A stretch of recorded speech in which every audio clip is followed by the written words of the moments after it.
Hello, good morning, good afternoon, good evening. I'm Matt Rojansky, director of the Wilson Center's Kennan Institute. Thank you all for joining us for this special event today.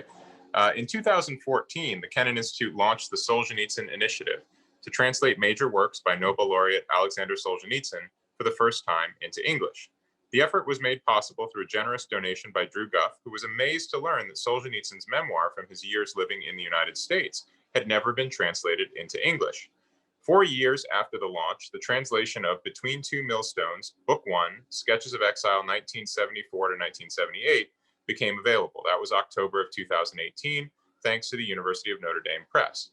Shortly after the launch of the initiative, we also received a donation to translate into English for the first time the as yet untranslated volumes of Solzhenitsyn's Red Wheel Saga, his history of Russia leading up to the Bolshevik Revolution in 1917, and which he largely wrote during precisely those years of exile in the United States. Today, in a sense, coming full circle, it's my great pleasure to be joined by Ignot Solzhenitsyn and Dan Mahoney to discuss Between Two Millstones, Book 2, Exile in America 1978 to 1994, which has just been recently published by the University of Notre Dame Press. Book 2 details and concludes Solzhenitsyn's literary memoirs of his years in the West after his forced exile from the USSR. To purchase a copy of the book, please visit the University of Notre Dame Press website. Finally, we do have a discount code for attendees today, which was in the email sent to those who have registered. If you didn't receive it, please email kennan@wilsoncenter.org and we'll be happy to get it to you. Throughout the program, that same email address can be used for any questions. Kennan@wilsoncenter.org, or you can tweet the questions at Kennan Institute or post them on our Facebook page. And please include your name and affiliation when you're sending in questions. It will make it more likely that the question will get to me and I will read it out. Let me introduce both of our speakers today. And then what I'm going to do is just sort of conduct a back and forth discussion, Q&A. I may read a couple of passages from the book and we'll discuss, and we'll see as audience questions are coming in how we move through the hour, but I'll definitely make sure to get to audience questions as well. So first, of course, Ignat Solzhenitsyn, who reprises his role discussing his father's life and work with me. I'm very, very pleased to have Ignat here. He is recognized as one of today's most gifted musicians on both sides of the baton, enjoying an active career as both a conductor and pianist. His lyrical and poignant interpretations have won him critical acclaim worldwide. He's the principal guest conductor of the Moscow Symphony Orchestra and conductor laureate of the Chamber Orchestra of Philadelphia, and has recently led symphonies of Baltimore, Buffalo, Cincinnati, Dallas, Indianapolis, Milwaukee, Nashville, Phoenix, Seattle, and Toronto, the Nordwestdeutsche Philharmonie, the Czech National Symphony, as well as many of the major orchestras in Russia, including the Mariinsky Orchestra and the St. Petersburg Philharmonic. Recent seasons, his extensive touring schedule in the United States and Europe included concerto performances with numerous major orchestras and collaborations with distinguished conductors. A winner of the Avery Fisher Career Grant, Ignat Solzhenitsyn serves on the faculty of the Curtis Institute of Music. He has been featured on many radio and television specials, including CBS Sunday Morning and ABC's Nightline. Next, Dan Mahoney holds the Augustine Chair in Distinguished Scholarship at Assumption College, where he's taught since 1986. He specializes in French political philosophy, anti-totalitarian thought, especially Solzhenitsyn, and the intersection of religion and politics. He is the author or editor of 12 books, including Aleksandr Solzhenitsyn, The Ascent from Ideology, The Conservative Foundations of the Liberal Order, The Other Solzhenitsyn, Telling the Truth About a Misunderstood Writer and Thinker, and The Idol of Our Age, How the Religion of Humanity Subverts Christianity. He is executive editor of Perspectives on Political Science and book review editor of Society. In 1999, he was awarded the Prix Raymond Aron. So that is the introduction to our distinguished guest today. I want to jump right in, if we can, to talking about the book. And I feel, in a way, the most appropriate place to start is from Solzhenitsyn's whole purpose, the necessity, if you will, of his being in exile in America. And I want to read from a note in the book at page 50 that Solzhenitsyn had written in 1979. He said, gradually over the years, by 1978 to 79, the true meaning of my new situation and my new task have become clearer. This is my task, to uphold the history of Russia in undistorted form and to protect Russia's future paths. The age-old Bolshevik enemies are now joined by hostile pseudo-intellectuals of both East and West, and it appears even more powerful circles, which is why it turns out that here in America, I am not genuinely free, but again caged. My freedom is in the fact that my home is not being searched and I can write anything I want for future use. But when it comes to publishing even my notes, there is resistance. I find this absolutely fascinating. This is a man who is tortured, in a sense, when he's imprisoned in the Soviet system by the Bolsheviks, and yet is also tortured when he's free from that system in the West, can think, can write, can say whatever he wants. So Ignat, would you like to comment on that, his fundamental thinking about where he was, where he found himself in exile?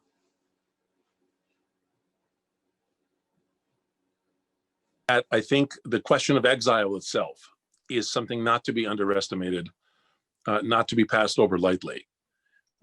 From ancient times, exile is a condition or punishment, very frequently a punishment. Of course, that was considered second only to death itself.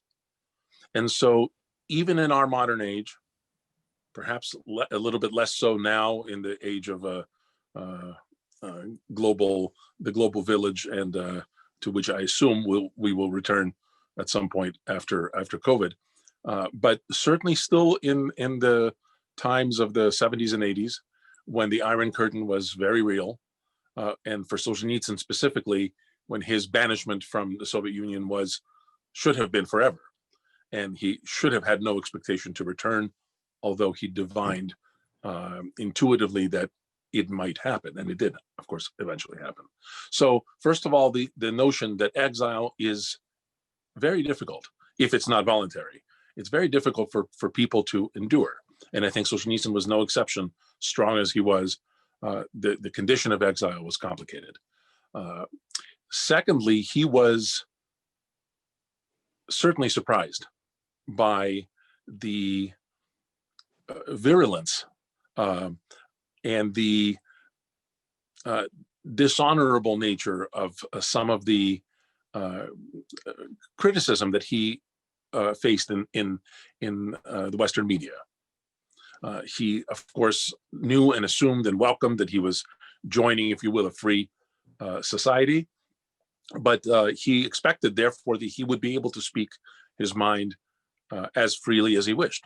That was one of the profound differences, surely, between the millstone of the Soviet Union, of the KGB, of the totalitarian system, and then the free system in the West, and specifically in America. And one famous example of that, of course, is the Harvard Address, where he spoke perhaps not carefully enough, perhaps with an excess of zeal or passion or attempt to convince, but he never imagined that he thought people would agree or people would disagree. But the notion that people would condemn his very right to say those things, particularly as a guest in America, and that guests have no place speaking out of turn, and guests have no place leveling such criticisms. And shouldn't he know better? He's come from the Soviet Union. So all those angles, they left a profound and understandably negative impression. Ignat, thank you. I want to keep this theme on the table, but I want to add, and you'll have to bear with me. I can't resist reading some of these lines from the book. I want to add to it and invite Dan to comment. Shortly after this, your father, Ignat, wrote, "The insane difficulty of the situation is that I can't ally myself with the communists, our country's butchers, but I can't ally myself with my country's enemies either," clearly referring to exactly the exile in which he finds himself. "And all the time I have no home ground to support me. The world is big, but there's nowhere to go."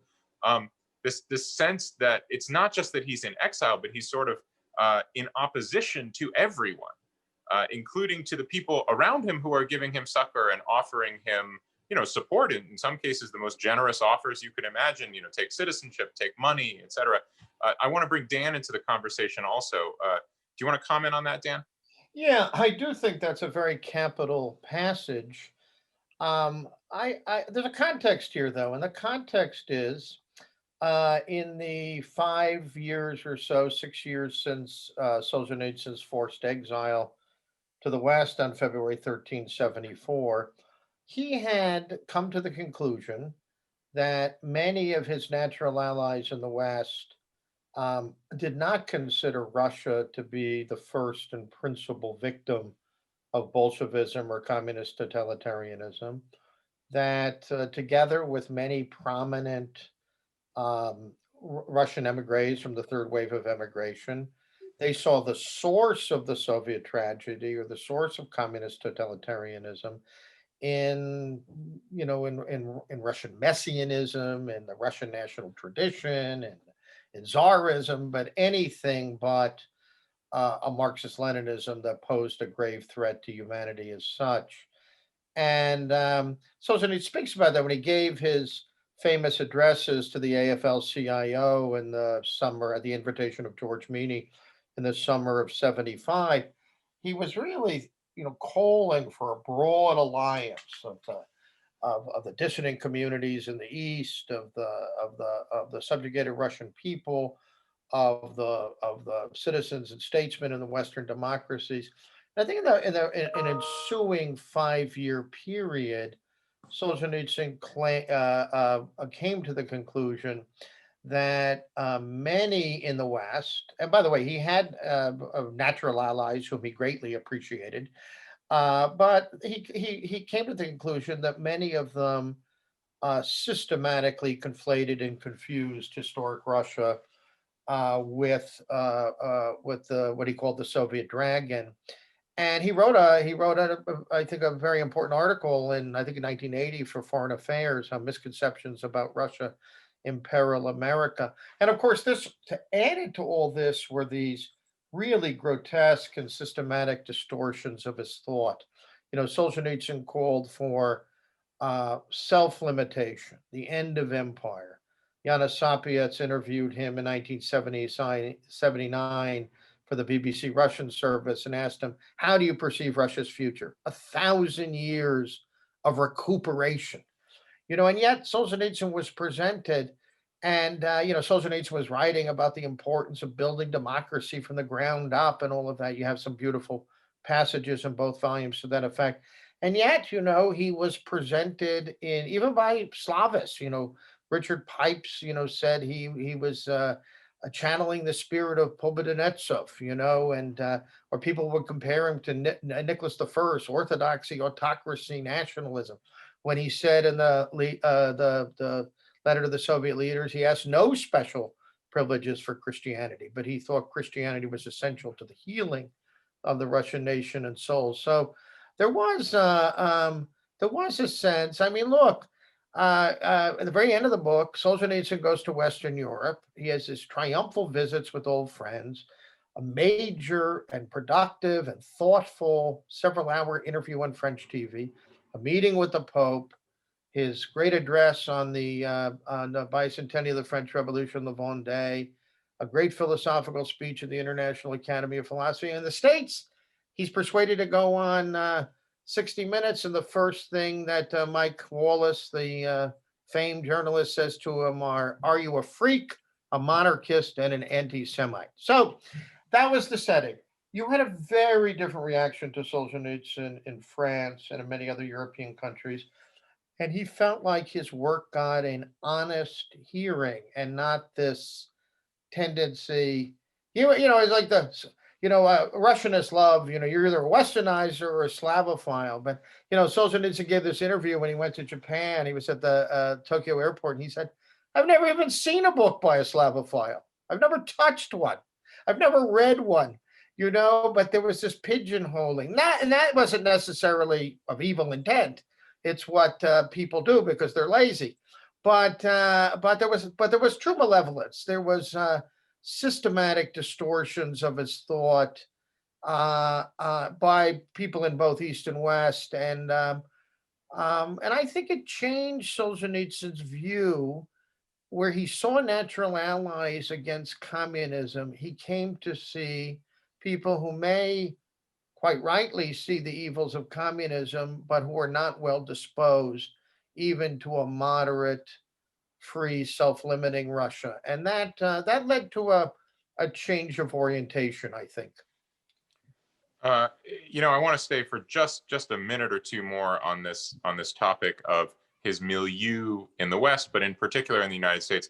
I have to admit, Ignat, I was really surprised at how persecuted he seemed to feel in a couple of different respects. One, as Dan has, I think, very correctly analyzed, he took intellectual issue with what he called the puffed up American Sovietologist professors, a monstrous category of Western science. I mean, he really disliked the idea that there was sort of a study of the Soviet Union masquerading as a study of Russia. But then even those who I know personally for a fact deeply and passionately loved Russia, loved the real Russia, loved Russian history, were steeped in it, like Jim Billington or George Kennan, you occasionally kind of get this disdain, and I can never quite tell where and how Solzhenitsyn defined the kind of category of people other than himself, to be quite frank, who really understood what Russia was. You were with him. You heard his deepest thoughts and feelings on this. How would you define it? Well, first of all, someone like James Billington, a great man of letters, a great thinker, a great lover of Russia, of course, does not fit any of these categories, certainly not in Solzhenitsyn's mind. And I think was a rare creature in this sense, probably in many ways, but certainly for the purposes of our discussion, in the sense that he did not conflate the Soviet Union and Russia in the way that it seemed to my father, and it seems to me today in a different context, that so many experts do. And of course, we live in a time when we're constantly told, listen to the experts, and that the experts in any given field will tell us exactly what's right and what's wrong. And on a certain surface level, that makes sense. Well, then during the Cold War, what were the experts on the Soviet Union telling the American public? They were effectively saying, more or less, with some variations, on a very narrow theme, which is that Russia has always been anti-democratic. Russia has always been enslaved. Russia has always been a danger. Russia is a bear. The Soviet version is menacing, and we always need to be on our guard, more or less a version of that. Now, the part of it that suggested that the Soviet Union was a great menace, those who were at least would admit that, of course, were right on target. And I don't think there's any debate about that, at least among reasonable people anymore, or never should have been. But Solzhenitsyn felt something that is unusual, probably for many authors or for many people. He took attacks on Russia personally. He really did. So I think that for him, an attack or a falsehood, if you will, being told or spread about Russia was just as wounding as perhaps some of the crazy and falsehoods spread about him that Professor Mahoney just outlined. So that's really the issue. He felt rather alone in defending or explaining, claiming a place for the historical Russia, meaning essentially the Russian people, at that table of nations.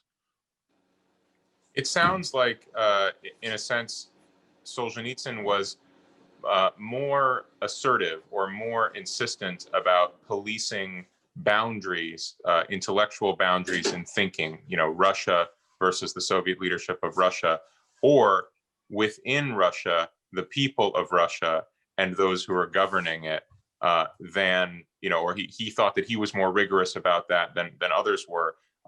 I found another line in the book really spoke to me about the way I think about sort of Russia today and kind of Putin and the Kremlin. And I'd like to read a little bit of it if I can. He says, he talks about, Russia as a towering, inconceivably vast state, seemingly menacing by its sheer size, richly endowed by nature, scary tales told about it by the initially infrequent foreign visitors, and then Russia's own excessive, senseless military actions in Europe, and that Russia had always kept itself different in terms of faith, traditions, and way of life. And then when he talks about Tsarist power, this is what I thought sort of spoke very much about today's Russia. Tsarist power had its head in the clouds, learning none of the lessons of openness that had developed in the civilized world, either not understanding it or not deigning to make use of it to defend itself before society and to explain its actions. What, do we have to justify ourselves? To whom? The sort of kind of prickly pride of power in Russia, which, interestingly, ordinary people don't seem to share that so much. They tend actually very much to like sort of talking about Russian culture and what Russia is and sharing that with foreigners. I'm sort of wondering, I know it's a counterfactual and impossible. What would Solzhenitsyn have made of the divide between the ruled and the rulers in Russia today, given his very careful intellectual distinctions between those things in the past? Well, just to be clear, and that the passage you quoted, of course, he's disagreeing with that position of the rulers. He's mocking their presumed sense that, oh, we don't have to justify. He said that's crazy. That right. And so, of course, we don't like this. It's too easy to jump to conclusions and to say he would have said this, he would have said that. But clearly, everything in his thinking suggests that he wants openness, that he wants accountability, that he wants local control over decisions, and not that. Let's be very clear. Russia has not had a more passionate defender as the concept of Russia in the last 100 years, perhaps, let's say, or very few. But also Solzhenitsyn is a great critic of Russia as a rancorless son of the Russian land. As a prisoner of Russia, if you will, for me. He claims that right for himself, and he claims the right that patriotism includes seeing the sins of your fatherland or of your motherland and announcing them and asking her to change. And so he is a great critic of much in Russia's past. Another reason why these kind of claims that was somehow monarchist, or this whole idea that he wanted to return to the past. I mean, no serious person would ever think about returning to the past. We're always moving forward. So he found a lot to dislike in Russia's past, and only that he wished that in the new Russia, post-communism, that some of the good things which did exist in the old Russia, in terms of local self-government, in terms of not entirely banishing the moral or religious sphere from public life, and some other things could be continued. And as far as Russia today, I think that to the extent that some of those tendencies are at least that there is a chance that they are happening or beginning to happen, that certainly he would welcome that. And to the extent that there is still a great central control over, and particularly, we think about it foreign policy, but particularly domestic governance of Russia is still so much whatever the center says. And then and that is something that he would never, that he never felt was a strong basis, or frankly a fair basis on which to build a proper civic society.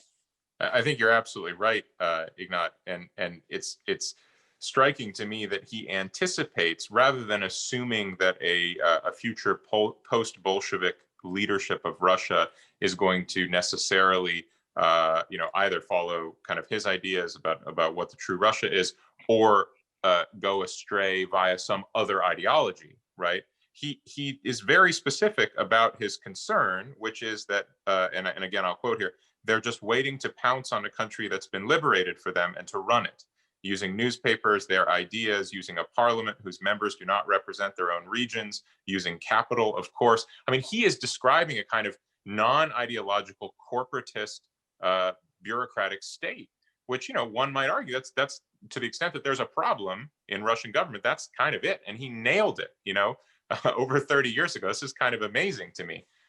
Dan, did you want to comment on that? I mean, you've written a ton about these issues. Yeah, I was going to say in those same pages that you quoted liberally from, Solzhenitsyn adds a few other things. One, he laments the weakness of an authentically civic tradition in Russia. And this is a part of Solzhenitsyn's thought that is insufficiently appreciated in the West. He gave a lot of thought during the time of his Western exile to the, this is from BTM1, the beautiful account of cantonal liberty in Switzerland, but obviously could not simply be adopted in the same form in Russia. But the idea of democracy of small paces, democracy of the bottom up, not just plebiscitary, kind of meaningless plebiscitary elections every 4 years where no habits of civic self-rule are developed. And he had a beautiful formulation, I believe, in the same section about his own views on the rebirth of Russian national consciousness. And he spoke about Ignat can correct me if I mangle the words, but a healthy, moderate, salutary Russian patriotism. And he says, we don't have that. We didn't have it in the past, and we don't have it now. It doesn't mean that he thought Russia was the monster I just read a new book called Russian Anxiety, where, the really quite interesting book making the case that for a long time now, a lot of people in the West have been filled with a kind of anxiety about eternal Russia. And there's one other thing that came up earlier. Solzhenitsyn did have allies in the Western Sovietological community, people who understood him and wrote sympathetically, shared many of his same concerns, understood the difference between ideological um, despotism and a traditional authoritarianism, and certainly shared his view that many important and dramatic improvements and changes were being made in Russia in the period between 1860 and 1917. Conquest, to some extent, who we had very good relations with, Leonard Shapiro, Donald Treadgold. One could think of others, but they were a minority current, and I think some of them, like Treadgold or Malia, were open and sympathetic to some of the deeper philosophical and cultural resonances of Solzhenitsyn's thought. And but so it's not. I don't think Solzhenitsyn thought it was himself against the world, but I think in an existential way, when you have sort of the twin millstones coming at you on a daily basis, on a weekly basis. Solzhenitsyn did feel that in a very existential way, that direct pressure, and but mainly remember from the book, he only wrote one response to his critics, an essay from the early 80s called Our Pluralists. I mean, somebody like Andrei Sinyavsky was publishing a denunciation of Solzhenitsyn, every couple of months in the emigre press, in Paris, in French journals, several times in the New York Review. He was calling him an anti-Semite, a totalitarian, an autocrat, a man who had self-deified. I mean, it's pretty nasty stuff. And Solzhenitsyn largely remained quiet. I think when Etkind published a piece calling him a Russian Ayatollah, Solzhenitsyn wrote a brief and very effective response in the Jerusalem Post called The Persian Rus, where he says, no, the author of the Gulag Archipelago does not want new camps, and nor does he have any admiration for clerical despotism.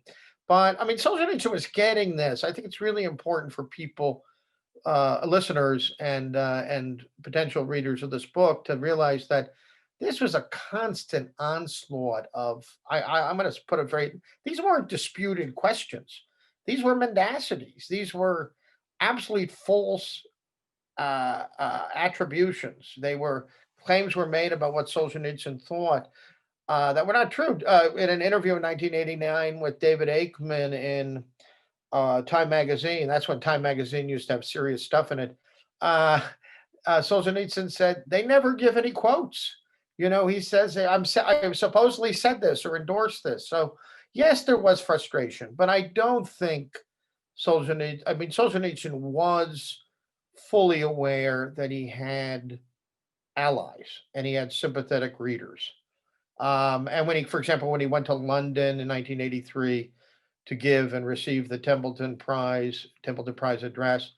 Malcolm Muggeridge and Bernard Levin, two very sympathetic, intelligent journalists, did wonderful interviews with him. So he wasn't quite as isolated as some of that rhetoric might suggest. And he had some trusted translators and all of that, like Harry Willits. Yeah, it's really fascinating in 2020 to read this inner monologue of a public figure who feels he has a duty, who feels he has a public, who feels he has a kind of historic role, that he is, if you will, the archivist and the preserver of a real Russian history that's being actively destroyed. And yet, in 2020 especially, amid the kind of repeat waves of what has come to be called cancel culture, kind of when a public figure is identified as not hewing to some necessary orthodoxy, that their platform, they should be deplatformed, right? They should be sort of obliterated. And it's very interesting to watch Solzhenitsyn wrestle with this. I think the anti-Semitism accusations are probably the most pointed example, but I think that there are others where he kind of wrestles with, do I have to do these kind of public mea culpas or something in order to publicly show that I am not what my critics say I am, even when there's no evidence that I am, which is, very much the dilemma of cancel culture and deplatforming today. If you don't play the game, basically, you can be subject to these sorts of attacks. Ignat, I'm just curious to get your take. You are also a public figure today, and so you must have some, maybe you stay wisely off of social media, but you must have some kind of sense of the enormous pain and anguish that go with these types of assaults, and what this meant for your father. Yes, it's shocking. It's still shocking, and I think maybe it's in 2020. It's now shocking more people in this country as more people experience this kind of treatment, or as which one hopes is still very few, ultimately individuals. But the phenomenon is profoundly disturbing, profoundly illiberal, profoundly at odds with those principles that one has always thought underpin the American experiment and the American alternative to the rest of the world. So yes, it's troubling. It's quite amazing to see, as you say, to be working in or reading this book in 2020, looking back, and to see that in a sense it's nothing new, because it's a totalitarian impulse. Ultimately, not to say that America is there yet, and hopefully never will come close. But this notion that if I don't like what you're saying, shut up. And if you don't shut up, you're canceled, you're deplatformed, you're jailed, you're executed. Eventually, it's just a natural progression. So, but this idea that rather than engage in that in the respectful dialogue, and for Solzhenitsyn, remember too, of course, in the book it may seem that he's extremely concerned with fighting back, or with having his voice heard. The reality is that, of course, this book in a way is precisely the document of what he didn't say during all those years, for reasons that, as you say, he felt it's not my job to defend myself and to tell people who I'm not. Secondly, if I'm going to do that, I will never finish writing The Red Wheel, his grand historical epic. So he was laser focused on his work. And so he knew if he starts engaging in this endless back and forth, then his work will tremendously suffer. And it's also very interesting, I think, for readers to think that just like The Oak and the Calf, his preceding memoir, the memoir of his years in Russia, in the Soviet Union, and Between Two Millstones is written in these discrete segments of time. He's writing synchronously with the events. He sits down, and after 4 years, after 5 years, and he writes down everything that's happened during these last 5 years, and then he puts it away, and he comes back another 5 years later, another 6 years later, and he updates And he says, and this is the continuation. And I think what's interesting about that is it leaves less room for self-justification or for making it seem that, oh, that's what I thought all along. He very, very honestly, I think, presents, this is what it seemed to me. And then 5 years later, he says, I used to think this, but now I see that's not the case, or whatever the case may be. And so he very, very openly gives us a window into his hopes, and then his anxieties and his fears, and his failures, or what he sees as his failures. For example, to convince the West about Russia, and very interesting how it's put together. Ignat, to stay with you for just a second, how did all of these concerns manifest in his decisions about the family, the things that affected you very directly? I mean, one line I couldn't help thinking about, especially because we spend a lot of our lives in Vermont, was, he felt this assault, if you will, from the kind of like overly socialist, in his words, thinking of the educational establishment, the public school teachers, and so on. I mean, even though this place had given him a home, he never felt at home. And so then I wondered later on, when he talks about, sending you abroad for education, whether that was in part a way of shielding you from what he thought were the dangers here, or if there were other sorts of things you felt like he did to kind of respond to this environment that had dangers in it for these young lives that he was responsible for. No, I wouldn't say so, Matt, especially because actually the public schools in Vermont were at that time still perfectly, perfectly reasonable, did not have any kind of a militant political agenda, one might say. Just the normal, maybe certain normal typical biases that we all bring to everything, and certainly teachers have their own. But it was that first school that we were sent to as an attempt to avoid public schools, for the reason that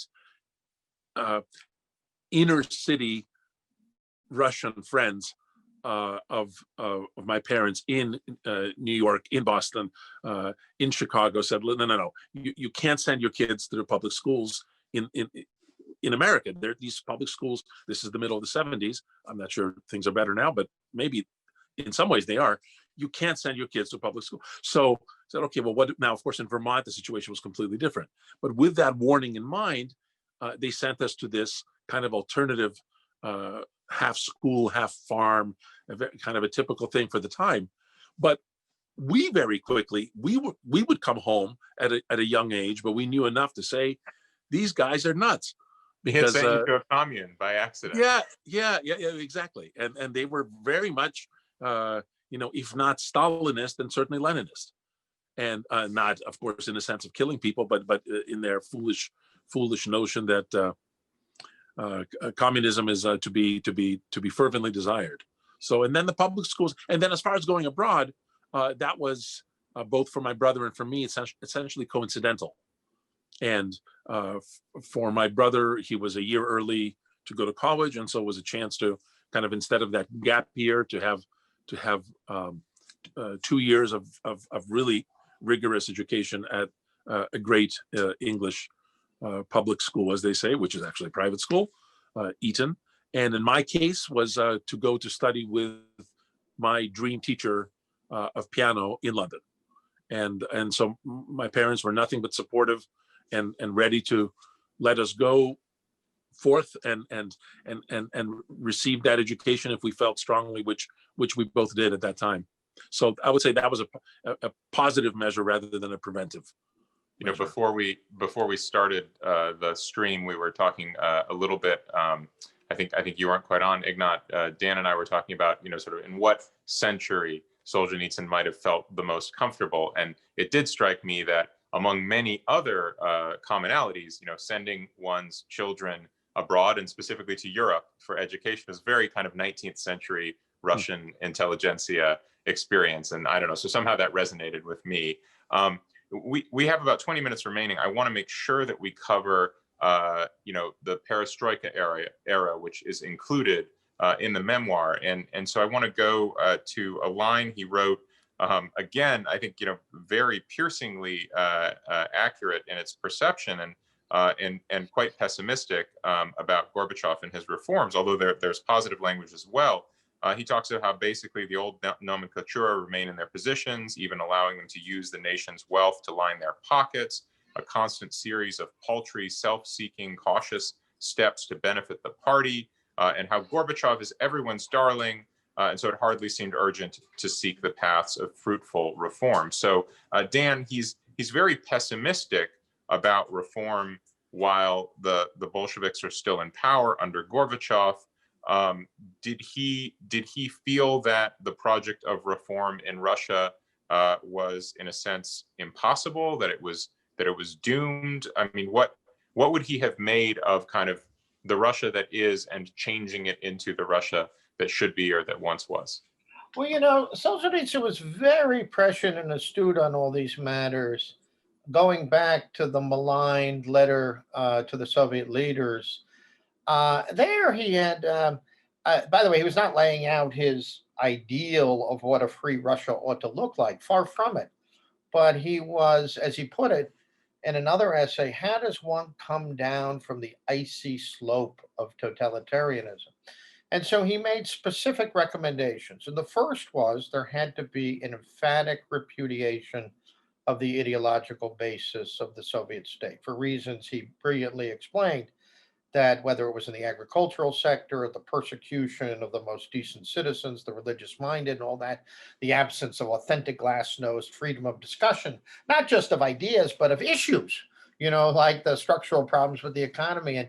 And so Solzhenitsyn, he also became more and more convinced of the danger of a repeat of February 17, a kind of revolutionary enthusiasm that would not be connected to the constructive building of a viable Russian future or viable Russian institutions.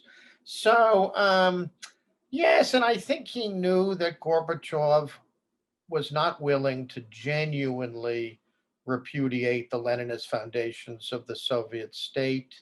And that was very important for Solzhenitsyn. And by the way, that judgment was reciprocated when Novi Mir announced at the end of 1988, just one line on the back of an issue that in a forthcoming issue, they would be publishing Solzhenitsyn. Gorbachev stomped his feet, and demanded that 500,000 copies of that magazine be pulped. But I think Solzhenitsyn was very struck by the thoughtlessness that accompanied glasnost. In the letter to the Soviet leader, he had given, I think, a great deal of thought to how one, in the title of another one of his books, in this case, an edited collection, how one comes out from under the rubble of a collapsing communist totalitarianism. And I think there were glasnost for him was too ad hoc. It was informed by too many illusions. And I think, as the nice quotation you read suggests, it was still dominated and informed by self-seeking apparatchiks, who did not have the interest of the Russian people at heart. So even those passages early on in during Glasnost, late 80s, you can already see that Solzhenitsyn is aware of the possibility that of the Russian 1990s, of the nomenclatura officially rejecting communism while continuing to adopt an essentially predatory attitude toward the people and the nation as a whole. So I think studying Solzhenitsyn's reaction during that period is very important, and it helps us see, instead of the Gorbomania you had in the West, which was so superficial, and instead of, I think, this blind tendency to see Yeltsin as the embodiment of democratic capitalist reform, I think Solzhenitsyn saw that there was less of a transfer of power than many in the West believed, and there was the persistence of old modes of Bolshevik thinking. Peter Redway, the Russian Sovietologist, had written a book for the Brookings Institute in the 90s where he said, made the same point Solzhenitsyn made, that the reforms of the 90s were very top down. They were neo-Bolshevik. The same spirit of abruptness and centralization and command, which led to the impoverishment of many ordinary Russians and the loss of their savings, etc. So I suppose a certain kind of reader could read these sections in Between Two Millstones, book 2, and say, here he goes again. Nothing pleases him. He's a critic of everyone and everything.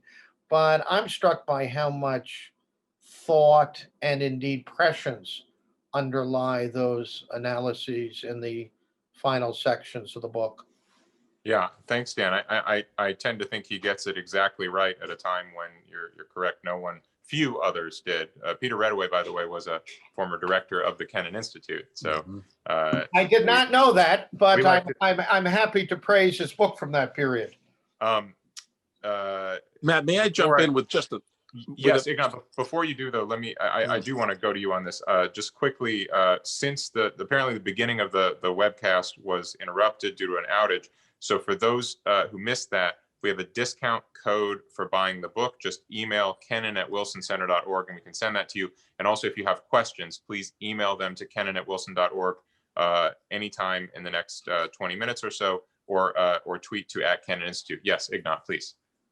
Yeah, just to jump on that, to add that as far as what Solzhenitsyn may or may not have been expecting at that time of perestroika and glasnost and the potential time of great change. Two things. One is I think you've quoted and you've noted that he was hardly full of optimism, and he was anxious about the way so many ways that it could go wrong. And of course, that's in contrast to what one constantly read in the press, again, evaluating Solzhenitsyn's position or identifying his position as, oh, he's got this rosy view of Russia and he's just, isn't he going, we Western journalists, for example, who are on the ground in Moscow, we know that when he comes back, he'll be disappointed. I mean, gibberish, because he knew exactly, well, being away, but he followed so closely. He wasn't expecting some kind of a rosy 19th century Russia, which wasn't a rosy thing anyway. But the point is that if anything, he was pessimistic. And then the other point is that part of the anxiousness and excitement in that, and one can see that in chapter 13, the warm breeze blowing from, it was a warm breeze blowing from home. And part of that has to do with the power of personality. And here Solzhenitsyn is really diametrically opposite from Tolstoy, in that Solzhenitsyn's research, his study of the revolution and really of history in general, led him to believe that personality plays often a decisive role in world events. And if that might even be true of an American democracy and the role that a Lincoln, a Washington, a Reagan, an FDR plays in the course of American history, how much more so in the case of an undemocratic system where, and that was the point of the letter to Soviet leaders, is that if these guys, in that case, Brezhnev and the rest of them, if they chose to go a different path, they could just choose as that slightly more freedom that he was suggesting. And that was the big question about Gorbachev, and then about Yeltsin, and then about Putin. These guys really have a choice. Will they really have power? Too much power, obviously, but will they use it maybe for something good? Can they be convinced, or is it only going to be about corruption, or about keeping communist power, or about keeping personal power, et cetera, et cetera? So, I want to make sure we get to the topic of U.S.-Russia relations, because obviously it's very much front of mind today, as we have perhaps a chance to pivot, or perhaps just a continuing kind of downward spiral in 2021. And I'm struck by so many missed opportunities in the era in which Solzhenitsyn was perceptively writing, selectively, obviously putting his thoughts into the public domain, but certainly consulting privately with, almost every leader. Reagan was reaching out to him, Senate leaders were reaching out to him. And yet he has this line that seems like so much of what he writes, and it may be just a tone in his writing, or it may really reflect his state of mind. That's almost despairing. You know, he says, in the States, racism is not permissible, but even respectable people will allow themselves mudslinging at Russia as a whole and at Russians as a nation, obviously speaking to the phenomenon we spoke of earlier of sort of conflating Russia and Soviet Union and so on. But there's kind of a deeper problem evident in that, which is that, you know, one way or another, it seems like in the United States, it's okay to demonize Russia. It's okay to put Russia in the category of enemies. As you would, you know, rogue regimes and terrorists and all of those. It really seems like, again, you know, decades ago, he was onto something, because we have seen that in spades in the last several years. And so I kind of want to open the topic for both of you of the U.S.-Russia relationship today, and, you know, what we can glean from Solzhenitsyn's insights to try to manage it better.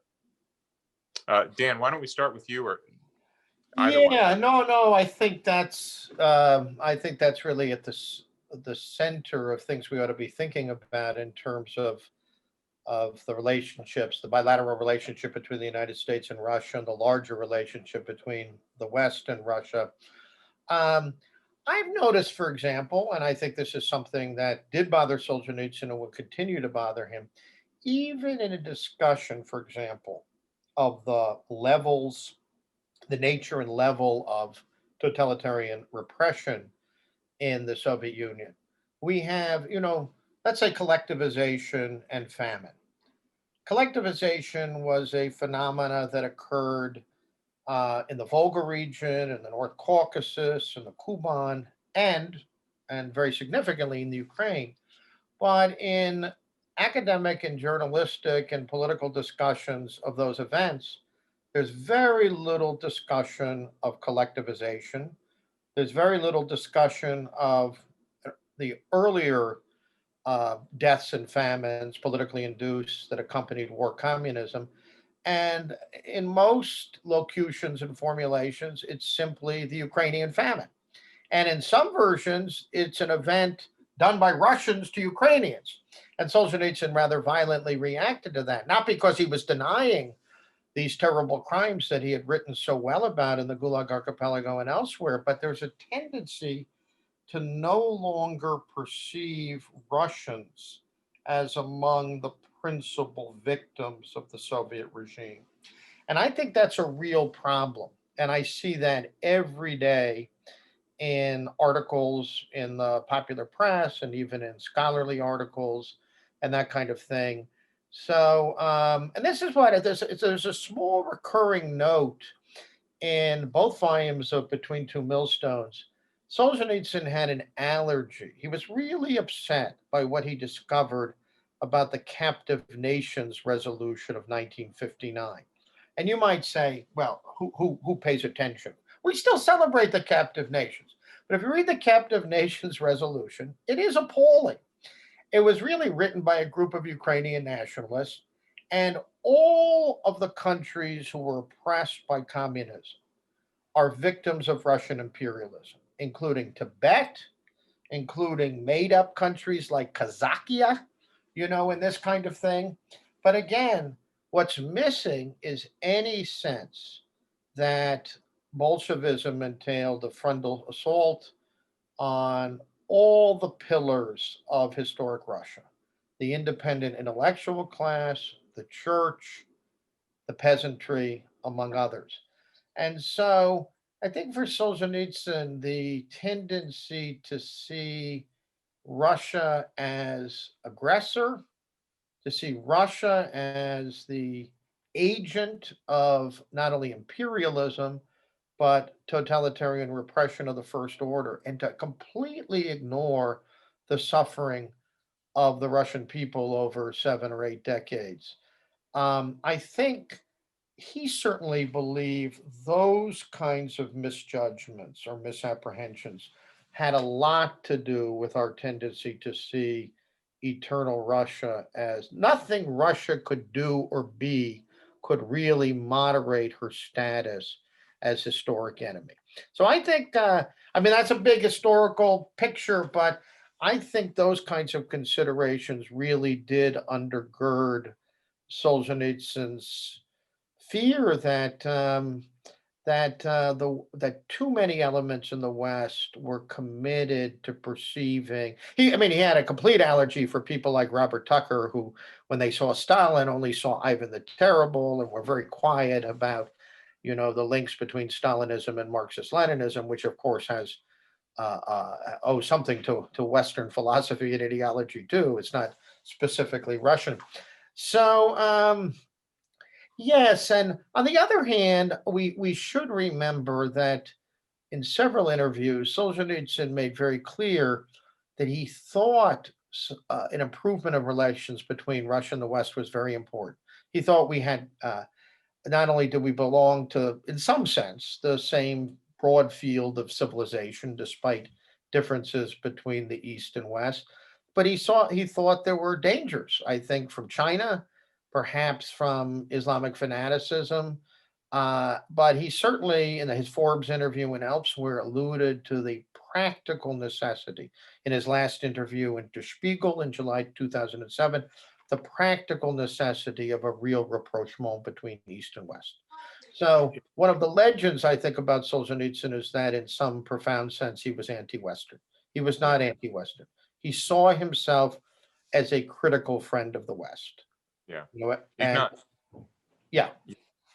I just want to take the last couple of minutes here and give Ignat the final word.